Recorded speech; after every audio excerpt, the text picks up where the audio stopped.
মানুষ পাপী হয় কেন? মানুষের মধ্যে ৬টি রিপু বা শত্রু মনের মধ্যে অবস্থান করে, যা মানুষকে পাপী করে দেয়।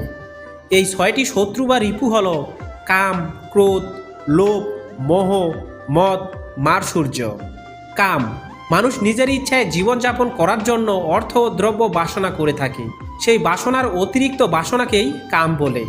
ক্রোধ, যেই সমস্ত কামনা বাসনা যখন প্রচুর পরিশ্রম করেও পূর্ণ হয় না, তখন আমাদের মনে উত্তেজনা সৃষ্টি হয়।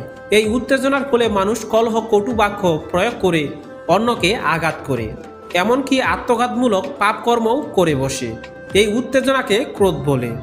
লোভ, বহু বিঘ্ন আশঙ্কা সত্ত্বেও কোনো বস্তু ভোগের মানসিকতাকে লোভ বলে। মোহ, মানুষ যখন মাত্রাতিরিক্তভাবে অনিত্য বস্তু, অর্থাৎ যে সমস্ত বস্তু মানুষের সঙ্গে চিরকাল থাকবে না, যেমন স্ত্রী, পুত্র, মা বাবা, আত্মীয় স্বজন, অর্থ সম্পত্তি, এই রক্ত মাংসের